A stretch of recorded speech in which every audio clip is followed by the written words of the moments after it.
สวัสดีค่ะไอที่ลงภาพไปว่ากำจัดติ่งเนื้อขี้แมงวันแล้วก็เขาเรียกเอิ้นหูดไหมพี่น้องนี่สาวอ้อยสิมีอยู่นี่ถ้าคนที่สังเกตดีๆเวลาถ่ายรูปลงมันสิมีอยู่หม้องนี้แหล้วพี่น้องนี่เศษออกอันนี้เศษออกให้เบิ่งเลยพี่น้องแต้มจังซี่ล่ะจ้ะแล้วก็เศษออกนี่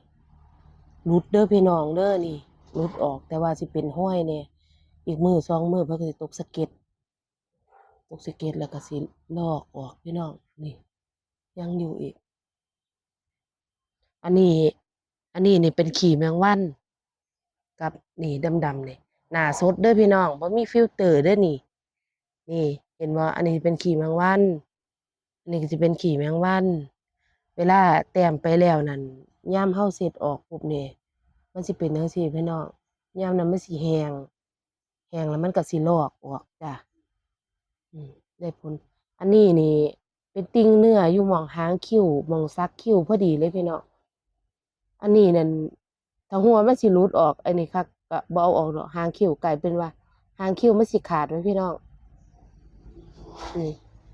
มีไผมีติ่งเนื้อคือสาวอ้อยบ่เป็นติ่งเนื้อเลยพี่น้องเป็นติ่งเนื้ออายุหลายขึ้นแต่กี้บ่มีเดะอายุหลายขึ้นมันก็ขึ้นมาเรื่อยสิเป็นติ่งเนื้อขี้แมงวันแล้วก็สิเป็นหูด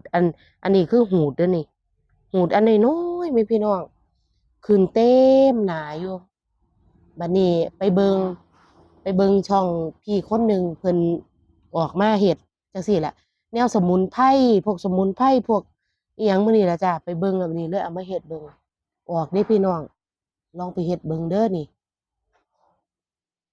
ส่วนผสมบ่ได้มีหยังยุ่งยากเลยพี่น้องปูนกินหมากบ้านเฮานั่นน่ะเอาปูนกินหมากแล้วก็เอาเขาเอิ้นหยังอะผงซักผ้าจักนิดหนึ่งผงซักผ้าน้อยหนึ่งกับปูนผสมเอาน้ำหยดจักหน่อยแล้วก็ผสมกันพอผสมกันเสร็จแล้วก็เอามาแต้มจ้ะพี่น้องแต้ม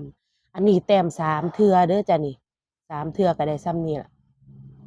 นี่รุดเดี๋ยวสิซูมเบิ่งให้เบิ่งใกล้ๆนี่แหมเห็นบ่พี่น้องนี่ ไก่คักบ่นี่รุดออกอีหลีนั่นหูดอันนี้นี่ใหญ่เติบเด้อพี่น้องเบิ่งมันนี่อันนี้สิเป็นขี้แมงวันจ้ะนี่อันนี้ก็สิแห้งลงนี่สิแห้งอันนี้แห้งนี่ยังอันนี้แหละอันนี้เป็นติ่งเนื้อตรงนี้ก็เป็นติ่งเนื้อนี่ก็เป็นติ่งเนื้อจ้ะอันนี้เป็นขี้แมงวัน